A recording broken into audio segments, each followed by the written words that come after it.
6 weeks passed at the Galactic Institute. Yuna's name began appearing at the top of every ranking list.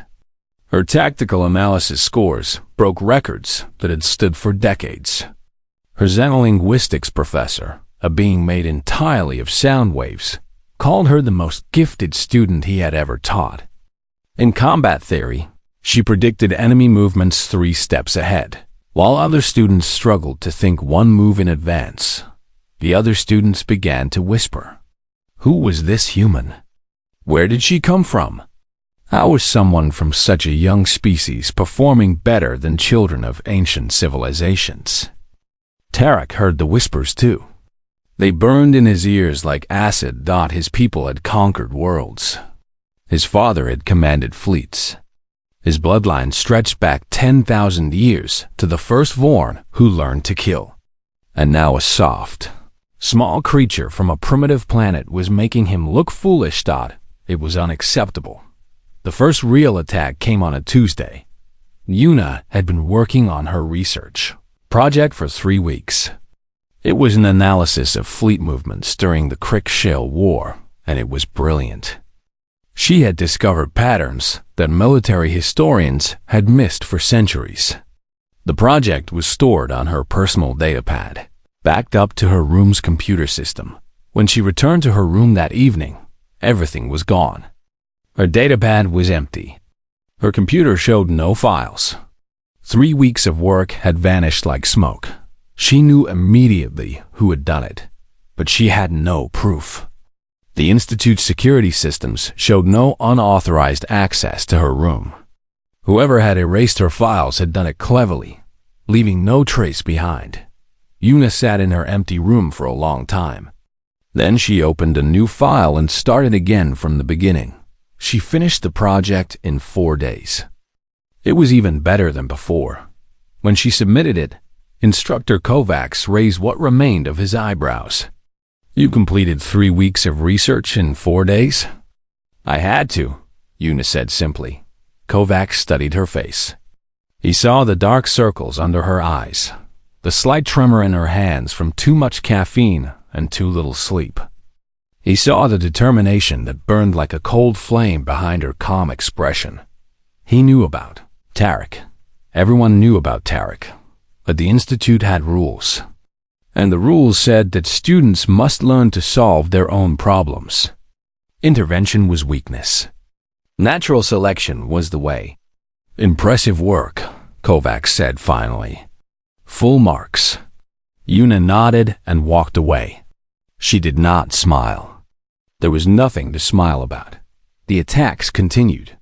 Tarek tripped her in corridors. His followers blocked her path to class, making her late. They stole her food from the dining hall. They whispered insults in languages they thought she could not understand, not knowing that she had spent her nights learning every language spoken in the Institute. She understood every word they said. She pretended she did not. "This cannot continue," Doyen said one night. They were sitting in the observation deck, watching ships come and go. "He's escalating. Each attack is worse than the last. Eventually, someone will get hurt." "Someone already has," Yuna said quietly. She touched her side, where bruises from an accidental collision still ached. "Then report him. Go to the administration." Yuna shook her head. "And say what? That the big bad alien is being mean to me? That's exactly what they expect. The weak little human running to the authorities because she can't handle the real world." She turned to look at him. "We are the first humans most of these species have ever met. Everything we do reflects on Earth, on everyone back home. I will not be the reason they think humans are weak." Dahan wanted to argue, but he saw the steel in her eyes and kept silent. Yuna had made her decision. She would endure. 2 weeks later, Tarek decided that endurance needed to end. The combat simulation was supposed to be a routine exercise. Teams of 4 would navigate a holographic battlefield, complete objectives, and return to base. Points were awarded for efficiency and teamwork. It was considered one of the easier tests of the semester. Yuna's team was randomly assigned. She was grouped with 2 Crick students and a quiet shell named Lyra. They entered the simulation together, moving through a generated jungle toward their objective. They never reached it. The attack came from nowhere. Suddenly, hostile simulation surrounded them, far more than the exercise called for. The difficulty had been increased secretly, and Yuna understood immediately what had happened. Tarak had accessed the simulation controls. He had turned a routine exercise into a death trap. The simulated enemies were programmed to be non-lethal, but someone had changed that setting too. The energy weapons hit with real force, knocking students down with painful impacts. The 2 Cricks panicked and fled. Lyra tried to fight but was quickly overwhelmed. Yuna stood alone against a wave of enemies. She fought. She fought harder than she had ever fought in her life. She dodged and rolled and struck back with everything she had. But there were too many. The simulation was designed to be unwinnable. The first hit caught her in the chest, cracking 2 ribs. The second knocked her to the ground. The third left her gasping for air, unable to move.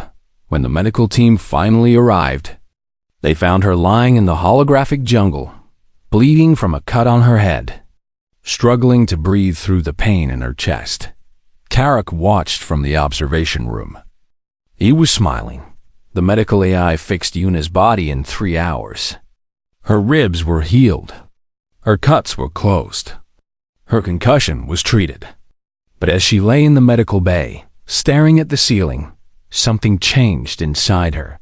She had endured. She had adapted. She had refused to break, and it had not been enough. Instructor Kovacs visited her that evening. He stood by her bed, looking down at her with an expression she could not read. "The simulation was tampered with," he said. "I know who did it, but I cannot prove it." "I know," Yuna said. "You survived. That is not nothing. Many students would have given up, would have run. You did not." Yuna turned her head to look at him. "Is that supposed to make me feel better?" Kovacs was silent for a moment. "The Institute teaches that the strong survive. But there are different kinds of strength. Physical strength is the most obvious. It is also the least important." He paused. "I am watching you, human. We all are. Do not disappoint us." He left without another word. Yuna lay in the medical bay for 2 more hours. She thought about everything that had happened. She thought about Tarak and his followers, about the fear and pain they had caused. She thought about Earth, so far away, counting on her to represent humanity well. And she thought about what Instructor Kovacs had said. Different kinds of strength. When Do-yoon came to visit, he found her sitting up in bed, reading combat manuals on her datapad. "You should be resting," he said. "I am resting." Yuna did not look up. "I'm also preparing." "For what?" She finally met his eyes. There was something different in her gaze now. Something cold and patient and very, very dangerous. "For whatever comes next," she said. Do-yoon felt a chill run down his spine. He had known Yuna for almost 2 months now. He had seen her endure insults and attacks with quiet dignity. He had seen her work harder than anyone he had ever met, but he had never seen her look like this. "Yuna," he said slowly, "what are you planning?" She smiled. It was not a warm smile. "I'm not planning anything," she said. "I'm just waiting." Humans are very good at waiting, Do-yoon. It's one of our oldest skills. We used to hunt by following our prey for days, waiting until they collapse from exhaustion. We call it persistence hunting. She turned back to her datapad. "I'm being very persistent right now." The ship dropped out of hyperspace, and Yuna pressed her face against the window, like a child seeing snow for the first time. The Galactic Institute of Strategic Sciences hung in the darkness of space, a massive structure of silver and glass that stretched for kilometers. Lights blinked across its surface like stars brought down to Earth. Ships of every shape and size moved around it, carrying students from 100 different worlds. Yuna was 17 years old. She was small, even by human standards, with black hair cut short and eyes that watched everything carefully. She wore the simple gray uniform of a new student, and she carried only one bag. Everything she owned fit inside it. She was one of only 3 humans ever accepted into the Institute. Earth had spent its entire diplomatic budget to send her here. The weight of that responsibility sat heavy on her shoulders, but she did not let it show on her face. The shuttle docked, and Yuna stepped into the Institute for the first time. The main hall was enormous. The ceiling rose so high that clouds formed near the top. Students of every species walked past her, and she had never felt so small in her life. There were tall, thin beings with blue skin and 4 arms. There were creatures made of living crystal that chimed when they moved. There were massive reptiles covered in green scales, walking on 2 legs with claws that clicked against the floor. There were beings of pure light, beings of shadow, beings that floated and beings that crawled. And there was Yuna, small, human alone. She found her dormitory room after getting lost 3 times. The room was simple but clean, with a bed, a desk, and a window that looked out at the stars. She sat on the bed and allowed herself exactly 5 minutes to feel afraid. Then she stood up, straightened her uniform, and went to find her first class. The trouble started on her 3rd day. Yuna was eating alone in the dining hall when a shadow fell over her table. She looked up and saw a Vorn standing over her. He was massive, nearly 3 meters tall, with dark green scales and yellow eyes that looked at her like she was an insect. His name was Tarak, and he was the son of a Vorn general.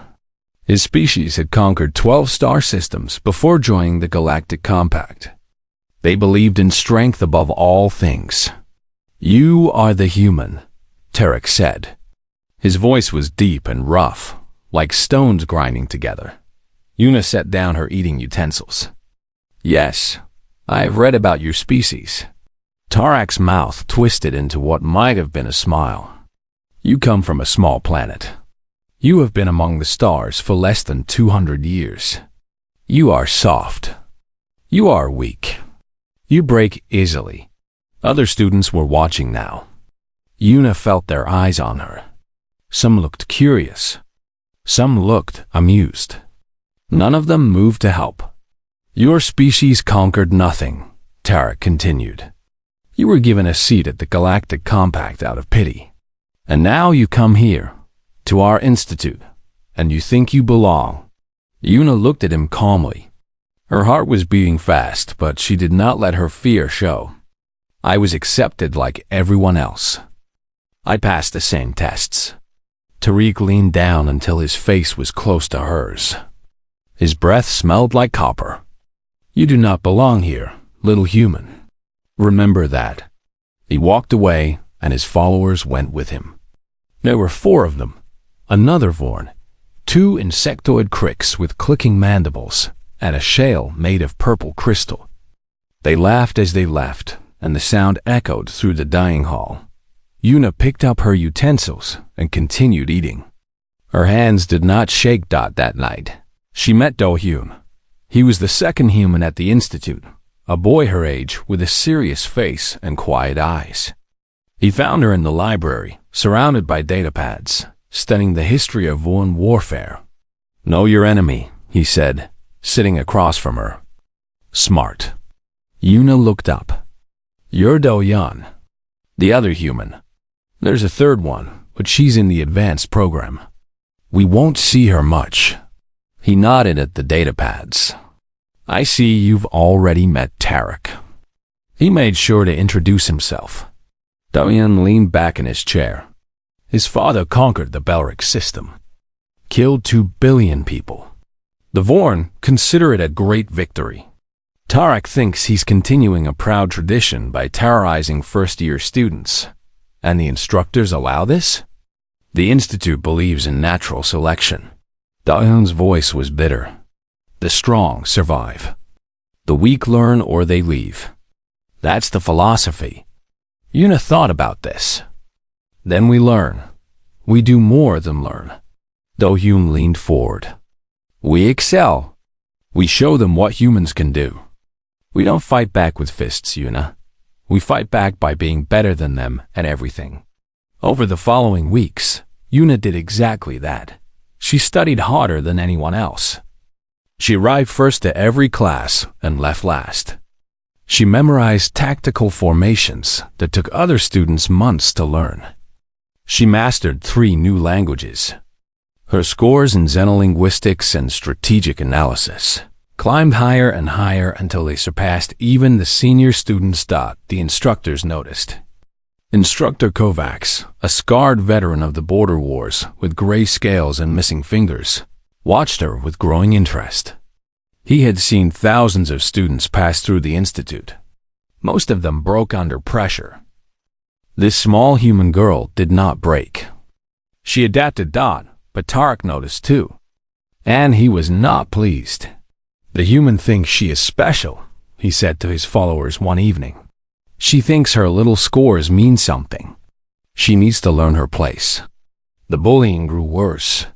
Tarek knocked Una's books from her hands in the corridors. He blocked her path and made her walk the long way to class.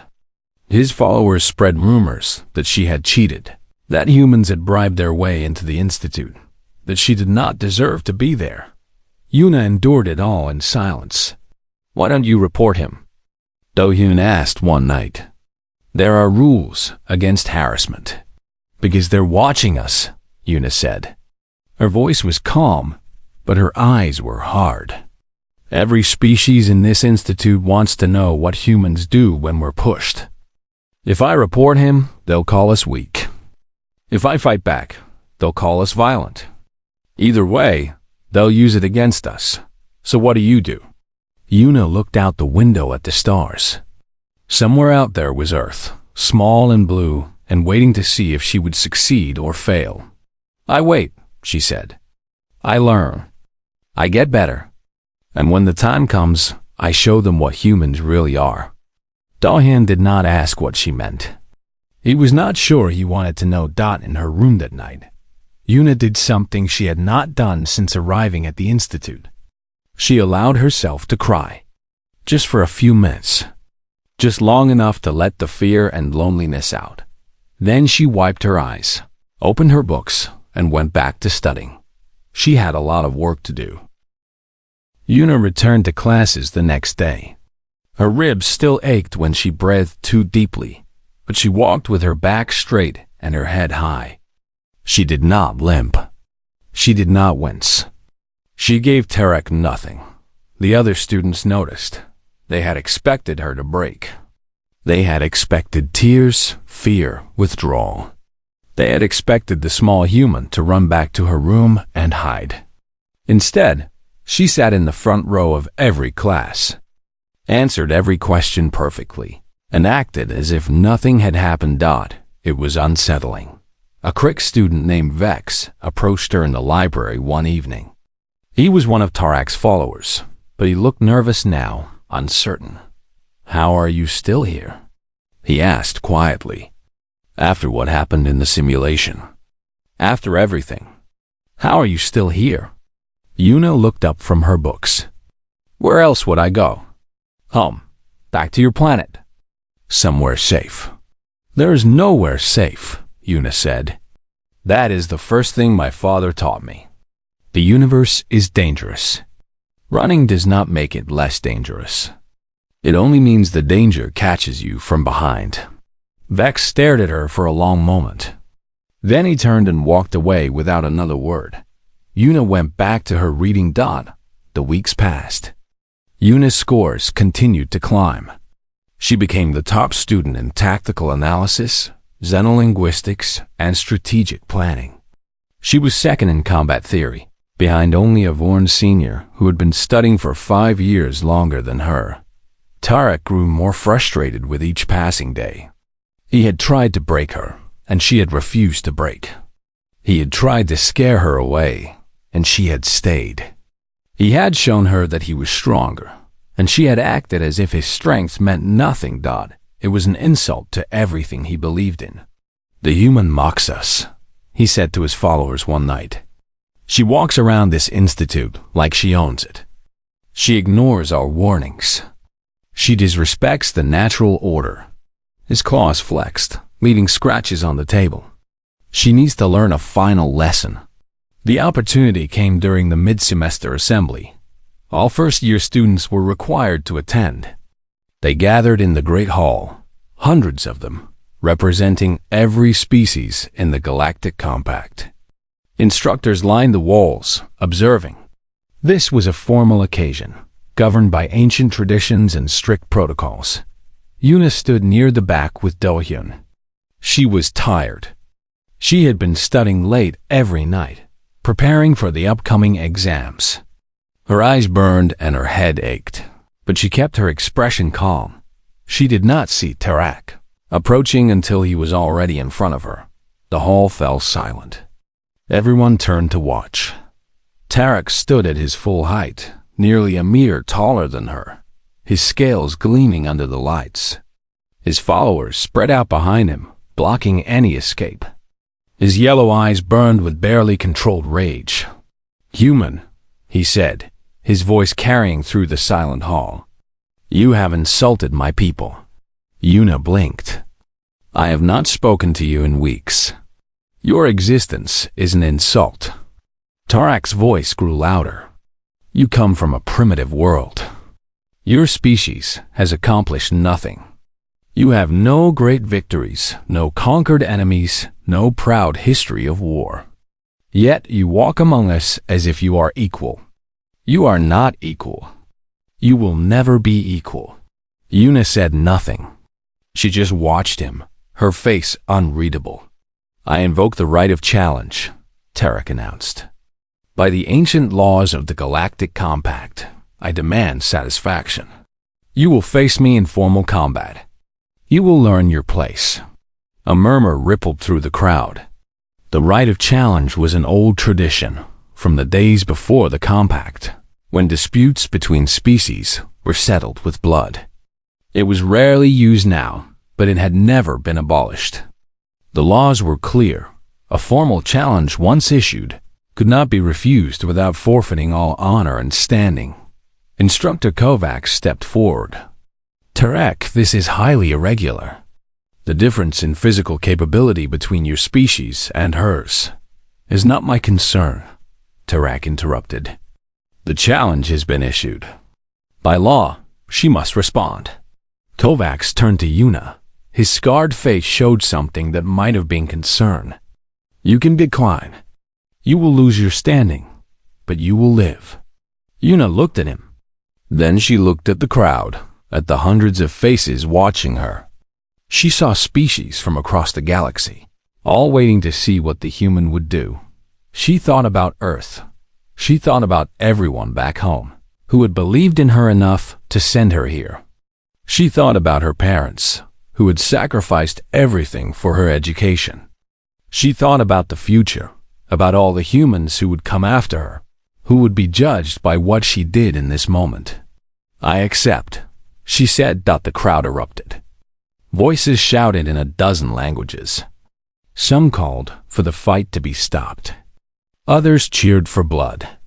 Do-hyun grabbed Yuna's arm, his face pale. "You can't," he said. "Yuna, you can't.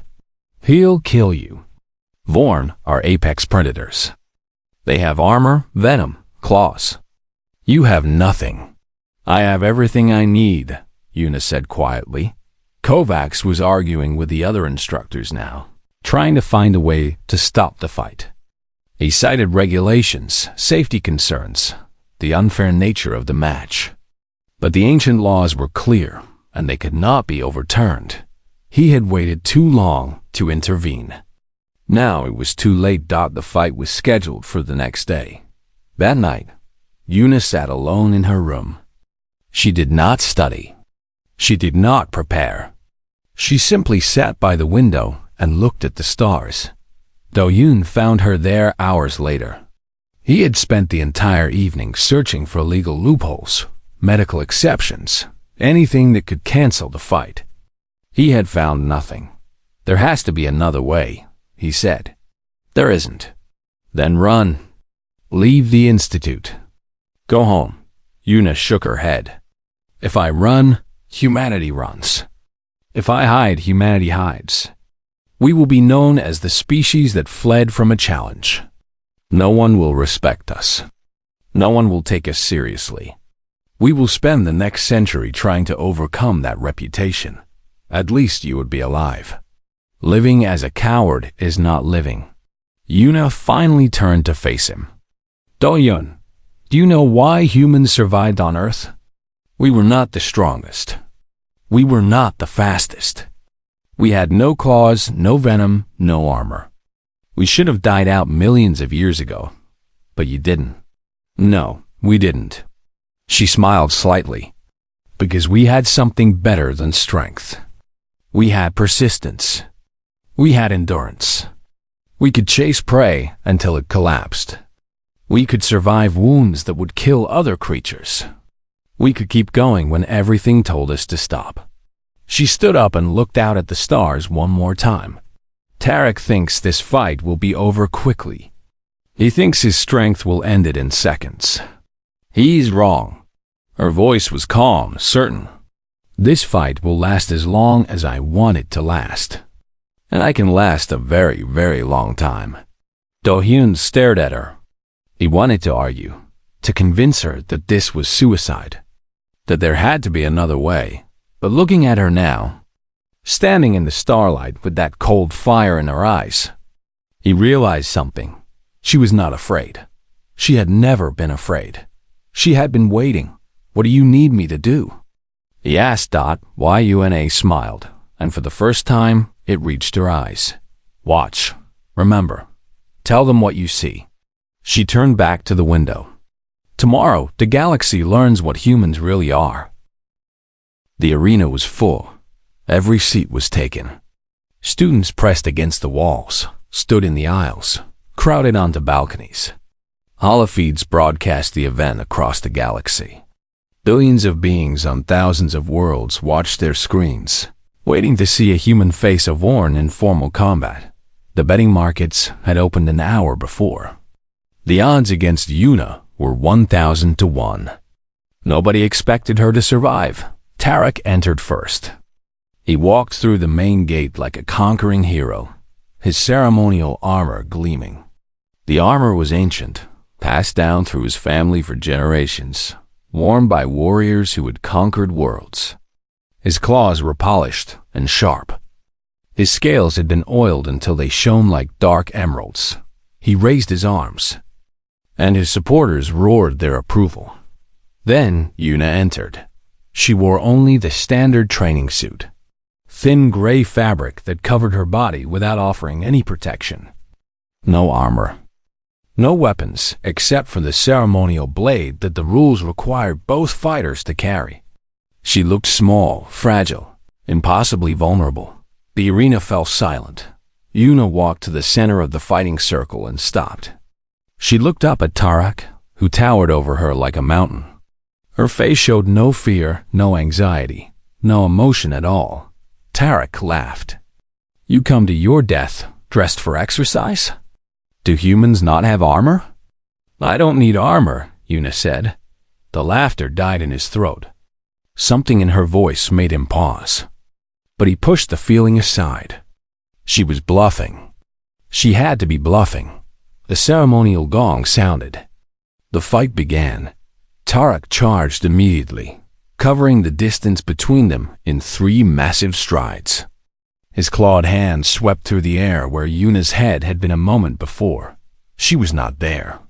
Yuna moved like water, flowing around his attack, stepping to the side at the last possible moment.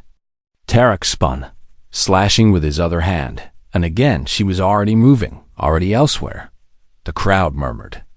This was not what they had expected. Tarek attacked again and again. He used every technique he had learned since childhood. He swept with his claws. He struck with his tail. He lunged with his full weight behind him.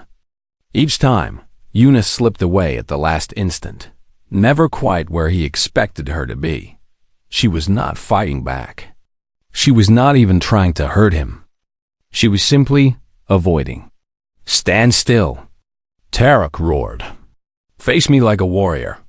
Yuna did not answer. She kept moving, circling, staying just out of reach. 5 minutes passed. Tarek was breathing hard now. The Vorn were built for short, explosive combat. Their muscles burned energy at an incredible rate. Their armor, designed to protect them in battle, had become a weight that dragged at their movements. 10 minutes passed. Tarek's attacks grew slower, clumsier. His scales, which had gleamed under the lights, were now dull with sweat. His breath came in harsh gasps. Yuna was barely breathing hard at all. Instructor Kovacs leaned forward in his seat. He had studied humans, as all instructors were required to study every species at the Institute. He knew about their biology, their history, their strange evolutionary path. Now, watching this small girl run circles around an apex predator, he finally understood. Humans were not designed for battle. They were designed for pursuit. 1,000,000 years ago, on a hot planet orbiting a yellow sun, human ancestors had hunted by following their prey for hours, for days, until the animals collapsed from exhaustion. They did not need strength or speed. They needed patience. They needed endurance. They needed the ability to keep going long after other creatures had given up. Tariq was not facing a warrior. He was facing a persistence hunter. 15 minutes passed. Tarak could barely stand. His venom glands had depleted themselves in the first 5 minutes of the fight. His claws trembled. His armor, once his greatest protection, now felt like a prison of metal and leather. Yuna stopped moving. She stood before him, her blade in her hand, watching him with those calm, patient eyes. She had not thrown a single attack. She had not needed to. She had simply waited. "What are you?" Tarek gasped. "Human," Yuna said, and then she attacked. What followed was not a battle. It was a lesson.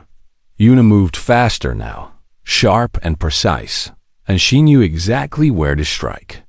She had spent weeks studying Vorn physiology, memorizing every weakness, every gap in their armor. She had prepared for this moment since the day she arrived at the Institute. Her blade found the soft tissue behind his left elbow, then his right, then the vulnerable spot at the base of his tail.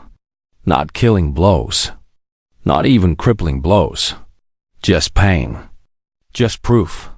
Tarek swung at her, but he was too slow, too tired, too broken. She stepped around his fist and opened a cut on his cheek. She dodged his tail and sliced the tendon above his right knee. She stayed always in motion, always just out of reach, always finding the gaps in his defense. The crowd watched in stunned silence. They had come to see a slaughter. They were watching a demonstration instead. Tarek fell to his knees. His armor was stained with his own blood. His breathing came in ragged sobs. He tried to rise and could not find the strength. Yuna stood over him, her blade red, her gray suit splashed with green blood. She was barely breathing hard. "Yield," she said. Tarek looked up at her. His yellow eyes were full of something he had never felt before in his entire life. Fear. "You cannot defeat me," he whispered. "You are human. You are weak." Yuna knelt down until their faces were level. "Weak things do not survive," she said quietly. "Humans survived ice ages. We survived plagues that killed millions of us. We survived wars against ourselves that should have ended our species forever. We are still here. We will always be here." She pressed her blade against his throat. "And now you know why." The arena was completely silent. Billions of beings across the galaxy held their breath. Yuna could have killed him. The Vorn Code of Honor would have praised her for it. She had won. She had proven herself. No one would have blamed her for ending his life. Instead, she pulled the blade away. "Yield," she said again. Tarek closed his eyes. His whole body trembled with exhaustion and pain and shame. "I yield," he whispered. Yun stood up. She walked to the edge of the arena and placed her blade on the ground. Then she turned to face the crowd, the cameras, the billions of watching eyes.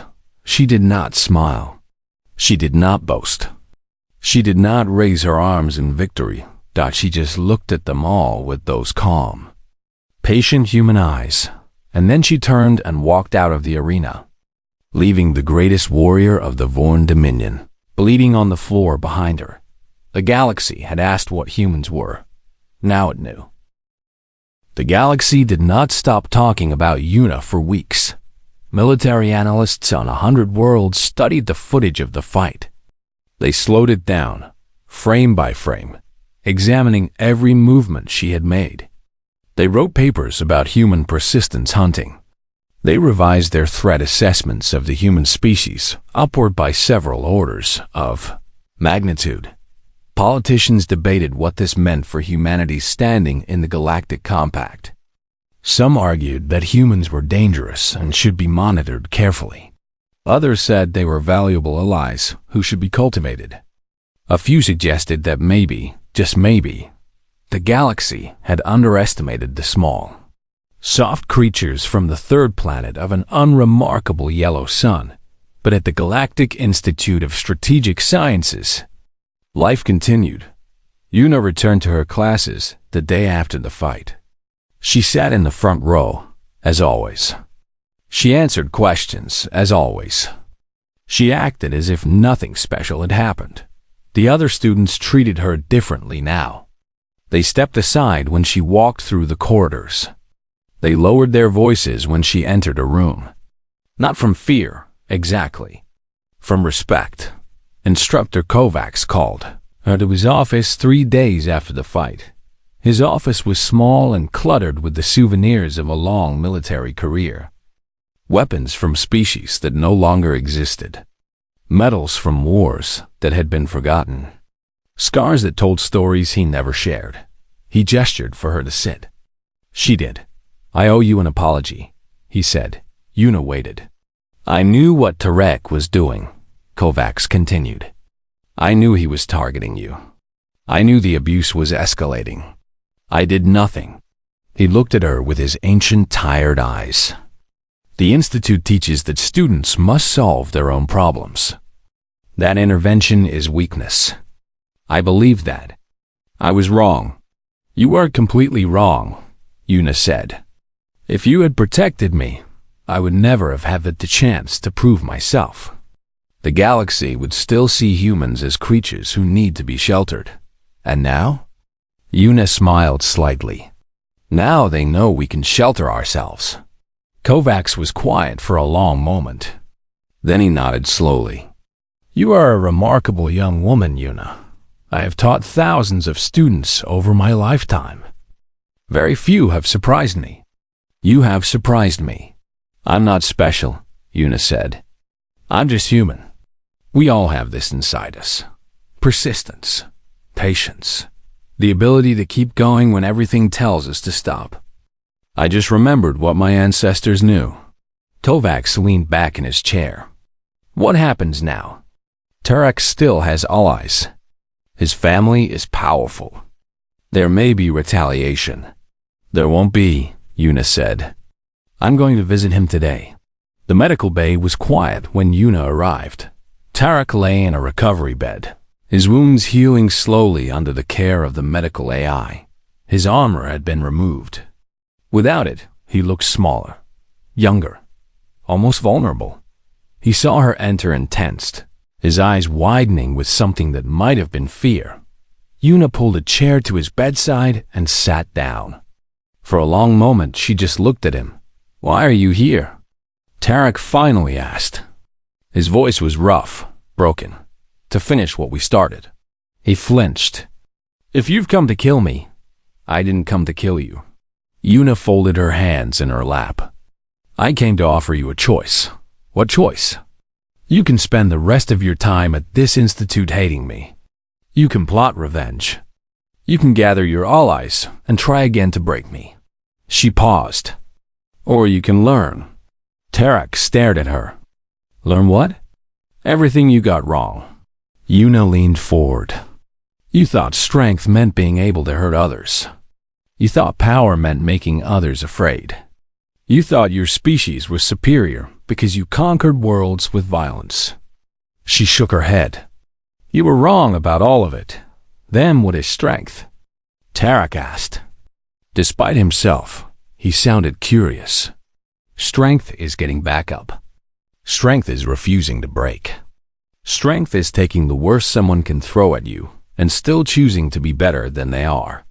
Yuna met his eyes. I could have killed you. I was faster, smarter, and I had all the time in the world. I chose not to. That was strength. Tariq was silent for a long time. When he spoke again, his voice was different, smaller, more honest. I never lost before. Not once in my entire life. My father taught me that the strong rule and the weak serve. That is the Vaughn way. Maybe it's time to find a new way. Tarak looked away. What would you have me do? The students you bullied. The ones you terrorized. You're going to protect them now. You're going to use your strength to help instead of hurt. You're going to spend the rest of your time here learning what real power looks like. And if I refuse? Yuna stood up. She looked down at him with those calm, patient eyes. Then, every time you start to recover, I'll be here, waiting, and we'll have this conversation again. She smiled. Humans are very good at waiting, Tarak. We have all the time in the world. She walked to the door, then paused. The choice is yours. Make it wisely. She left him alone with his thoughts. 2 weeks later, the Institute held its monthly assembly. Students gathered in the Great Hall. Instructors observed from the walls. And announcements were made about upcoming events and achievements. At the end of the assembly, something unexpected happened. Tarak walked to the front of the hall. He was still healing. He moved slowly, carefully, but he held his head high. I want to speak, he said. The hall fell silent. Everyone remembered what had happened the last time Tarak spoke at an assembly. I have been a fool, Tarak said. His voice was rough with emotion. I believed that strength meant dominance. I believed that power meant fear. I was wrong. He turned to look at Yuna, who stood near the back of the hall with Do-yoon. The human taught me something. Not with her words, but with her actions. She had every reason to kill me. Every right. I would have killed her without hesitation. Instead, she showed mercy. She showed restraint.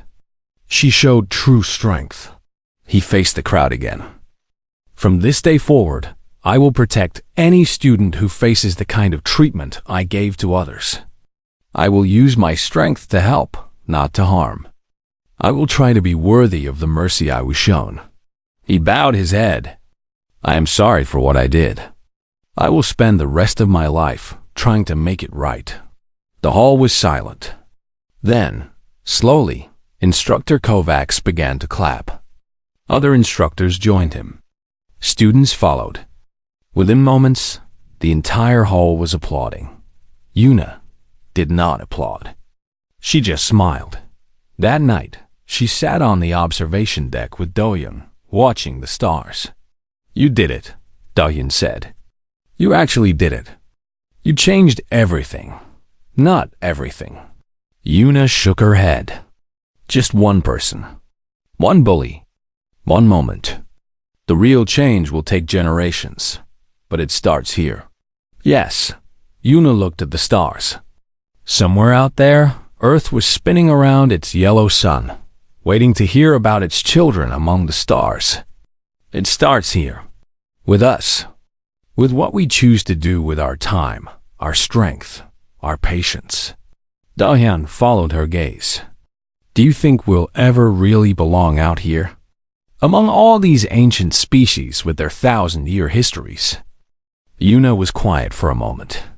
Then she smiled. Humans have been around for 300,000 years, she said. We survived ice ages that lasted centuries. We survived plagues that killed half our population. We survived wars that should have ended us forever. We crawled out of caves, looked up at the stars, and decided we would reach them. She turned to face him. We are not newcomers, Doyen. We are survivors. And survivors always find a way to belong. She looked back at the stars. The galaxy thinks they know us now. They think they understand what we are. But they've only seen the beginning. Her eyes reflected the distant light of 1 billion suns. We're going to surprise them again and again. We're going to outlast empires. We're going to be here when the last star dies. Dahim looked at her, this small, tired, impossibly strong girl from a small planet circling an ordinary star. How can you be so sure? He asked. Yuna smiled. Because we're human, and we don't know how to stop. Somewhere across the galaxy, Earth's diplomatic council was meeting to discuss the footage from the Institute. They watched their scholarship student defeat an apex predator through patience and persistence. They watched her show mercy to a fallen enemy. They watched her walk away from a victory that most species would have celebrated with blood, and they began to understand something that the rest of the galaxy was just learning. Humanity's place among the stars was never going to be given. It was always going to be earned. One patient, persistent step at a time.